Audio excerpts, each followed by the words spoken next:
This is the chainsaw for bureaucracy. Chainsaw!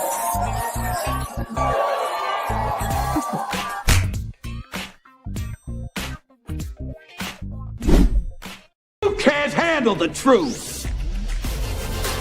Resolve to resist.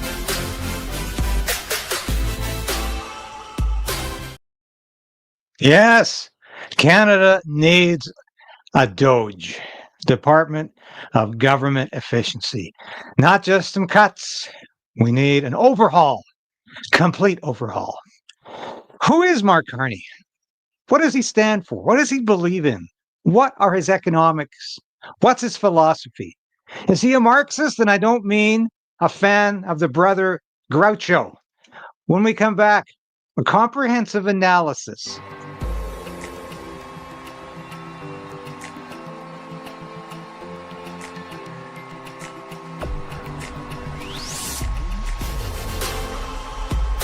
We need political change. But we also need to resolve to resist.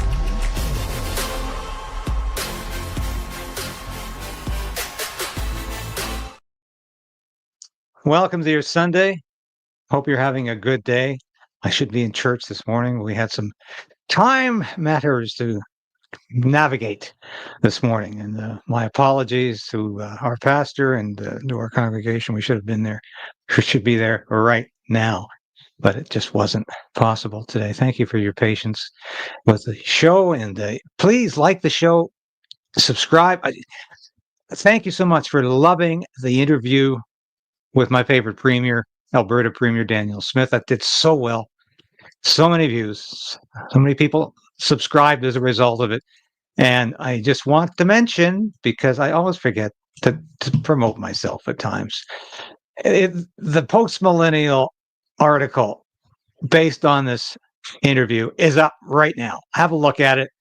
This is going to give Premier Smith some widespread coverage, not only in Canada, but the US. This is a transnational media outlet that I'm proud to be a correspondent, the senior parliamentary correspondent for. And I write for Post Millennial, and I write for Human Events, its sister publication, which deals mainly with opinion and analysis. You can find my columns in there every week. All right. I said some self-promotion today. I rarely do that because I always say, hey, people want to hear about me, the stuff I'm doing. But I guess it does build credibility when you know I'm not just some guy on here on YouTube spouting off. I've done some real work over the years. And believe me, what I'm doing right now is the most fun I've ever had as a journalist, because I can do as I please. That was the title of a column by George Orwell for many years. Well, Orwell didn't have a lot of years, but when he finally had some success in journalism after writing books for many years, didn't sell. He wrote a weekly column called As I Please. And it's really worth reading. I think it was at least once a week, maybe more. Yeah, fantastic column, but you might enjoy that. Here's a little bit from that interview from a week ago, and I'll explain why I'm showing this recycled clip in a minute. But this is the Rosemary Barton interview with the great Mark Carney. Yeah, great. Management, you took on that role with the Liberal Party to advise the Prime Minister about economic growth. At the same time, Brookfield was looking to create a Canadian fund, was trying to get access to Canadian pension funds and federal money. Were you part of that bid, and was that appropriate? I was not part of that bid. I'm not sure I recognize the full description of how you said it, but I was not part of that, no. You resigned from more than 20 corporate boards, I think? Not corporate boards. Most of those boards were philanthropic or charities.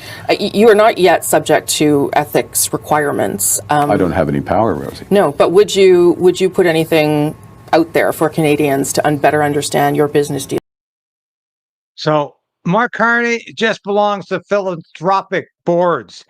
This is absolute nonsense. And we're going to go through these boards, because here we go. Number one, Brookfield Asset Management left the chairman's role and departing Brookfield January 2023. New name of the original Brookfield Asset Management. Brookfield Corporation changed in December 9, 2022. But Brookfield Asset Management still exists. This is what makes this interesting. Brookfield Corporation, ticker BN, is the parent company encompassing a broader range of operations, including real estate, infrastructure, and other investments. Brookfield Asset Management Limited, ticker BAM, is the standalone asset management business focused on managing investments and funds, including alternative assets like private equity and real estate. This guy has got his fingers into everything. What else is he involved with? United Nations Special Envoy on Climate Action and Finance, World Economic Forum Foundation board responsible for guiding the WEF's mission, which includes fostering public-private cooperation. He's a member of the steering committee of the Bilderberg Group. Now, all of you, I'm sure, know all about the Bilderberg Group. This is the same group that Henry Kissinger was a founding member of. This is the same group that meets privately with the movers and shakers of the political and economic worlds and secret.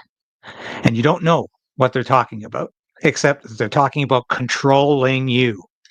So this is what Mark Carney is all about. Now, Mark Carney belonged to that special group of people that are millionaires, but they're as left-wing as can be. They're as woke as can be. Why? Is there a problem here in their minds? How can you be a virtual communist or a Marxist and yet incredibly wealthy? Because they know they're going to stay wealthy. They'll stay the elites. You're the ones who have to suffer under communism, statism, environmentalism, however, whatever you want to call it, net zeroism, these totalitarian thought patterns that control your life, your thoughts, your speech, your economy. They're above it. They keep making the money. And as we know about Carney, he's making money off of fossil fuels. It's incredible. What else is Carney a member of? The boards of directorships. Glasgow Financial Alliance for Net Zero. He's the co-chair. He works with Larry Fink of BlackRock.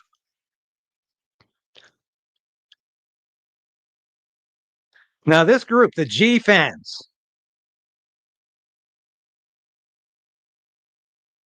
was targeted by the Judiciary Committee in the United States. Let's have a look at this here. As a cartel, the climate cartel has declared war on the American way of life. The climate cartel is waging a global world war. Its comment for net zero against disfavored American companies, including those in the fossil fuel, aviation, and farming industries that allow Americans to drive, fly, and eat. Do you see what's happening here? These are the companies that Mark Carney is going to be targeting with his carbon tariff. Yes, he wants to punish American companies that do business with Canada. He wants to punish companies in Canada that produce so-called pollution, meaning CO2, which is not a pollution. This is Mark Carney BS. What else is Mark Carney involved with? Number 6 on the list. COP28, Carney launched the Industrial Transition Accelerator to catalyze decarbonization. Word salad, but it means something when it bites into your wallet. 7, Group of 30 member. These are all elitist organizations. Number 8, Rito Hall Foundation, board member, another globalist organization. Number 9, Harvard Elections, Board of Overseers, Harvard University, very woke. 10, Canada 2020 Advisory Board. 11, Chatham House, the Royal Institute of International Affairs. Number 12, Bloomberg Philanthropies. He's a board member of that. All of these companies, or virtually all of them, are money making. This is philanthropic. Here they come. 13, Bloomberg LP, board chairman. Stripe, board of directors. Stripe is a function, as an entity that I use in my broadcasting. It makes money. It's not philanthropic. International Aluminum. He's a director there. PIMCO, Global Advisory Board. Peterson Institute for International Economies, Board of Directors. Hoffman Institute for Global Business and Society at INSEAD. He's a board member there. 19, Marco Advisory Partners, Senior Counselor. Cultivo, he's a board member to scale up its upstream carbon. Holy heck! This guy is spread pretty thin. What do you think this all means? Well, like I said, he likes Mark, so we're going to get to that in a minute. But he's imposing his climate change fads, his environmental fads on Canadians, his fetishes, and his economy and our economy is further rupturing as a result. The U.S. is going elsewhere for all their mineral and energy needs. Am I serious about this? Oh, you bet. Where is it going for oil? Where could it go for oil if it decides it doesn't want Mark Carney's carbon tax or Mark Carney's carbon tariff? Where would it go? Where there's no carbon tax, there's no carbon tariff. Venezuela. Trump could go to Venezuela, which produces exactly the same kind of oil, petroleum, crude, as Canada. The sulfuric kind that most U.S. refineries are built to refine, just like Canadian oil. What about minerals? Well, the U.S. gets a lot of minerals from Canada, but why do you think they're looking at Ukraine now? Because there's trillions of dollars of rare earth minerals in Ukraine that the United States wants. And when the war is over, which of course Trump is promising to broker a peace, when that war is over, Ukraine will be open for business, a large part of it. Whatever survives the peace negotiations, a large part of it will be available for exploitation by groups like BlackRock and others. And the U.S. will find a new place for its minerals. Folks, I can't tell you how serious this is. Mark Carney is a dangerous, dangerous man. Now, my old friend Andrew Scheer, former conservative leader, I know he wasn't the greatest conservative leader. He was a pretty damn good speaker, though, Speaker of the House. And here's Andrew Scheer talking about Mark Carney.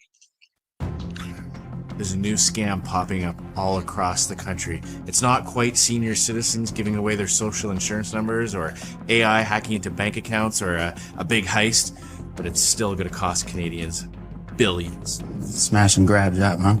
Slightly more complicated than that. Here's the setup. The Liberals have a disastrous policy in the carbon tax that Canadians are sick and tired of. Along comes Mark Carney. The Liberal establishment is going to anoint him as their next leader. All will be well. The problem, he's been advocating for carbon taxes his entire life. So here's the play. He'll get the entire Liberal Party to say they don't believe in it anymore. He'll deny everything he's ever said, get the media to cover for him, and convince 40 million people that he doesn't believe in the carbon tax anymore and walk right out the front door. The carbon tax. He wrote a book called Values, where he explains what motivates him as a human being. Now, if you're going to jot down a few things about what defines you as a person, what value do you live by, you might say things like, my word is my bond, or family first. Let's say that. But this is a guy who put pen to paper, who sat down and typed out a book of what defines him. On page 440, he said that Justin Trudeau's carbon tax was, quote, a model for the world. In fact, the only time he's ever even criticized Trudeau's carbon tax was when he said it was too low.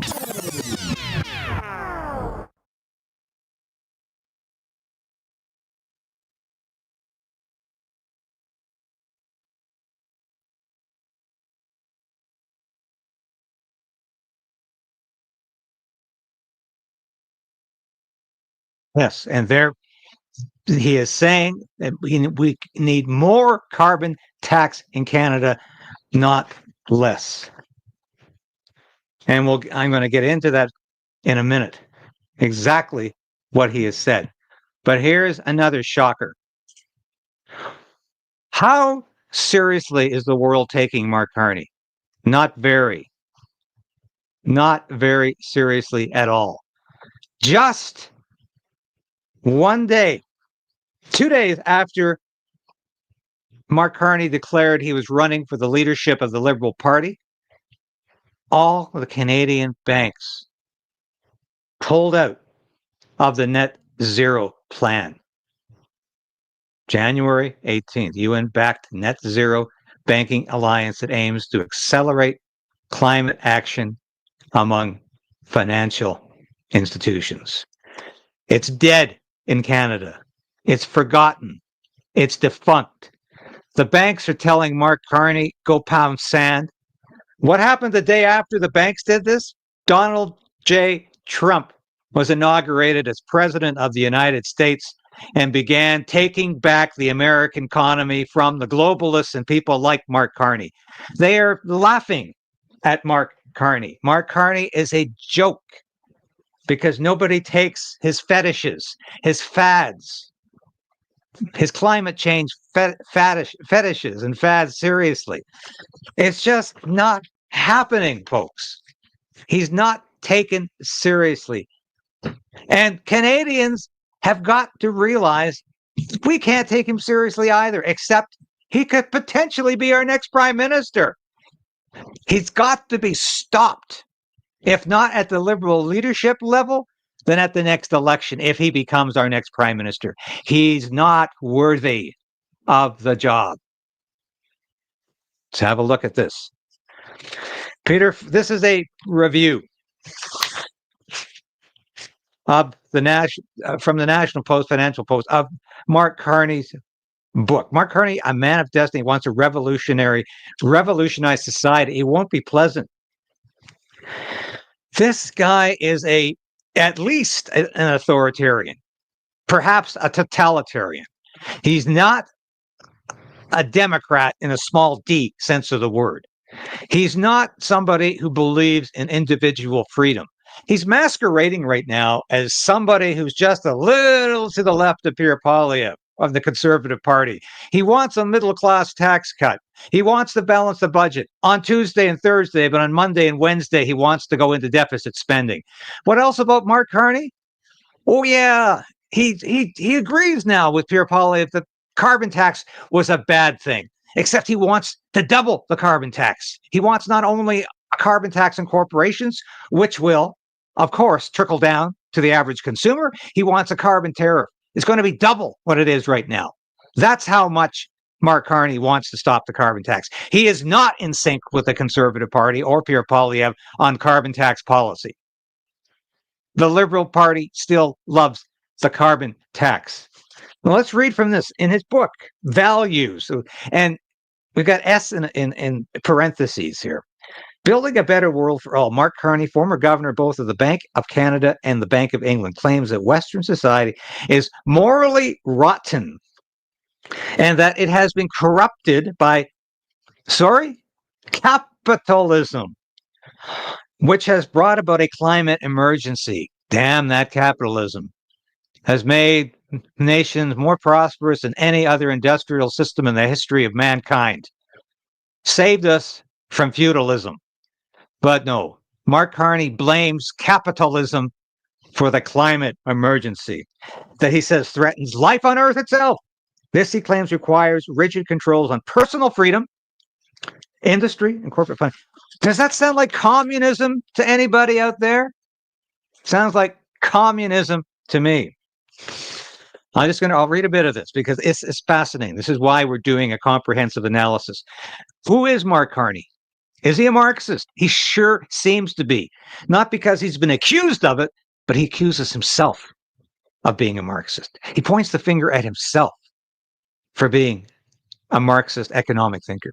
Carney's views are important because he is UN Special Envoy in Climate Action. He was in finance. He's also an advisor, both the British Prime Minister Boris Johnson on the next big climate conference in Glasgow, and the Canadian Prime Minister Justin Trudeau.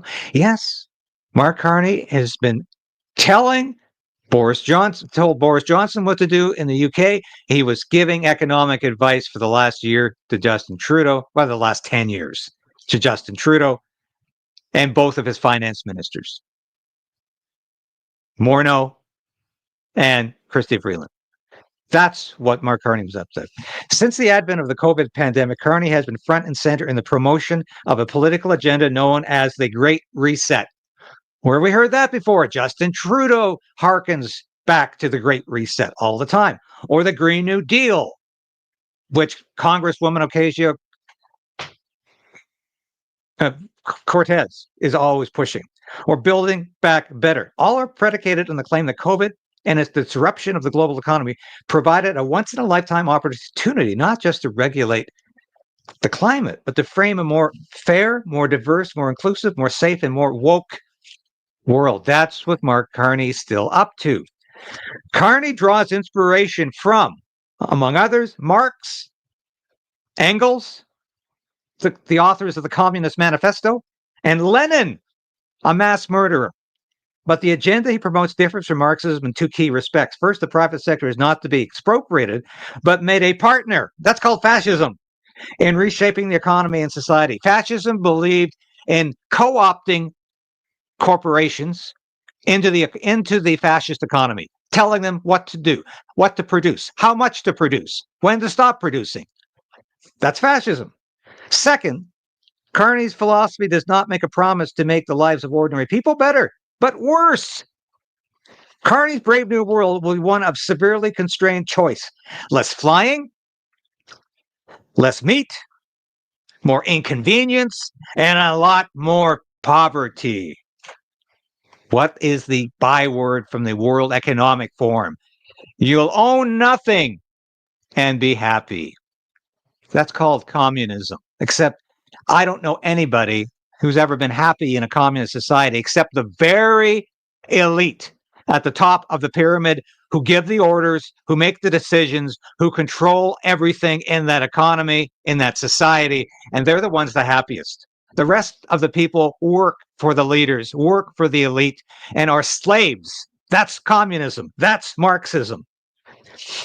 Assets will be stranded. Used gasoline-powered cars will be unsaleable. Inefficient properties will be unrentable, Carney promises in his book. That's the real Mark Carney, folks. I can't overemphasize this enough. This is what we're getting. This is what we could get. God help us. God help us if Mark Carney is successful in becoming prime minister. Please note, he will not even be able to sit in the House of Commons if he's the Liberal leader, but he still will be prime minister. Because why bother sitting in the House of Commons anyway when it's irrelevant? The Liberals think we can prorogue it indefinitely.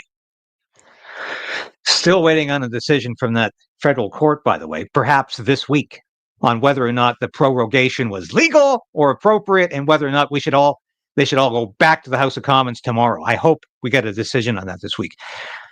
I've had enough of Liberals saying we don't need the House of Commons. We don't need Parliament sitting. We can just make these decisions without consulting the House, Parliament, or the people. We don't need the will of Parliament. We don't need the will of the people. We don't need to consult with the public. We don't need to do anything except use the so-called mechanisms under our control.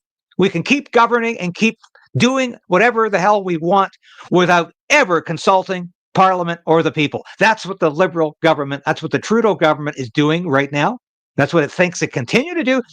Just read this morning, interview on Sunday night, I think it's on CTV, with Vasi Kapelos. She interviewed Karina Gould. Karina Gould says she's not going to have an election anytime soon if she is elected leader of the Liberal Party. They're all in this together, folks. They're all in this together.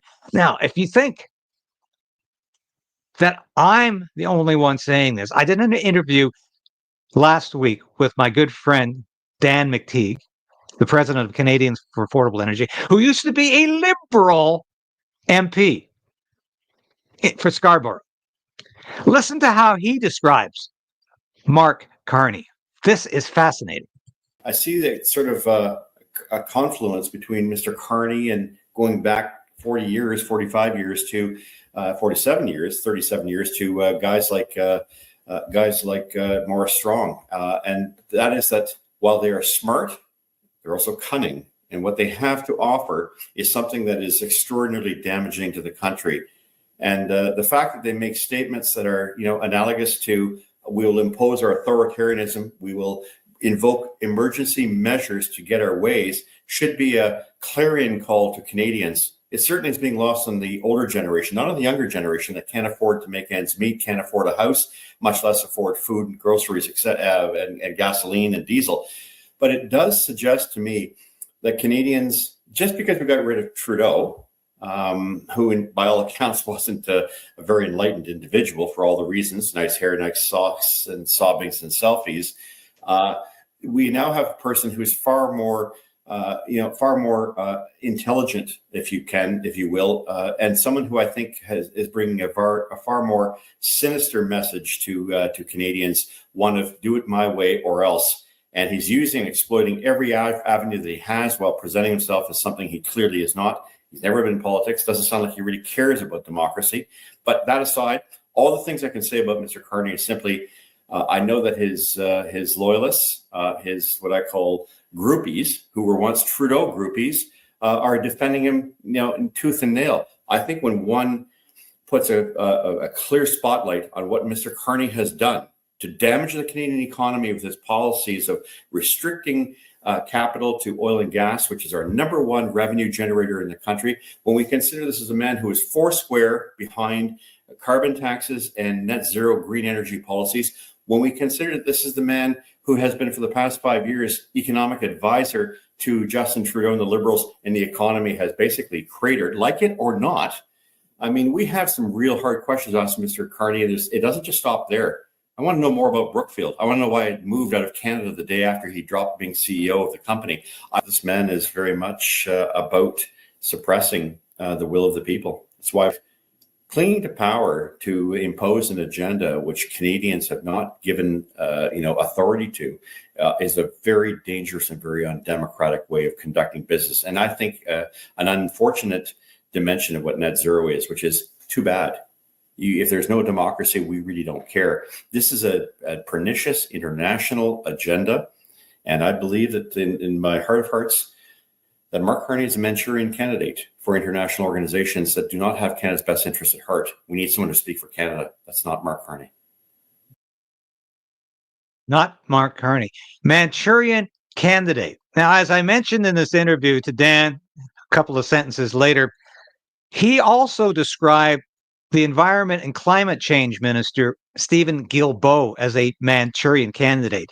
Now, if you're familiar with the 1962 film starring Frank Sinatra, and Angela Lansbury has a tremendous role in that too, the Manchurian candidate is somebody who's been brainwashed by the communists and inserted into the Western democracies to subvert them or to hurt them.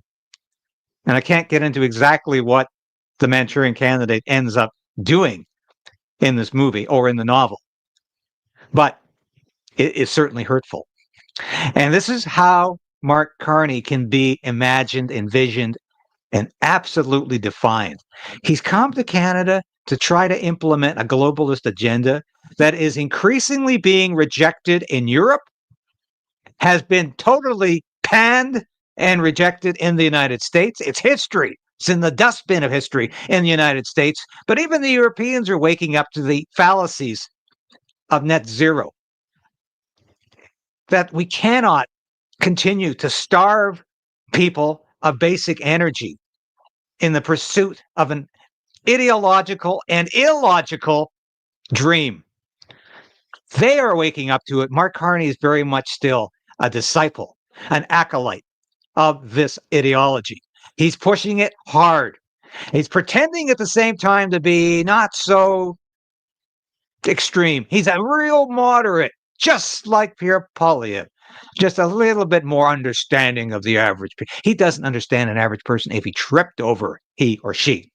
Mark Carney is a Manchurian candidate. He is dangerous, and we need to fight back. He cannot be our next prime minister for long if he wins this leadership race. We need an election. Daniel Smith said in my interview this week, we need a new government with a 4-year mandate now to deal with the current crisis. Mark Carney is not that man. He will increase the crisis. He will increase the shortage of energy. He will increase the absolute misery index in this country. We need to move beyond Mark Carney. We need a new government. We need new elections as soon as possible. Thank God Dan McTeague, a former Liberal MP, can see how clear that need is. And I know you can too. So let's continue to fight this. I'll be back in a minute with some concluding remarks.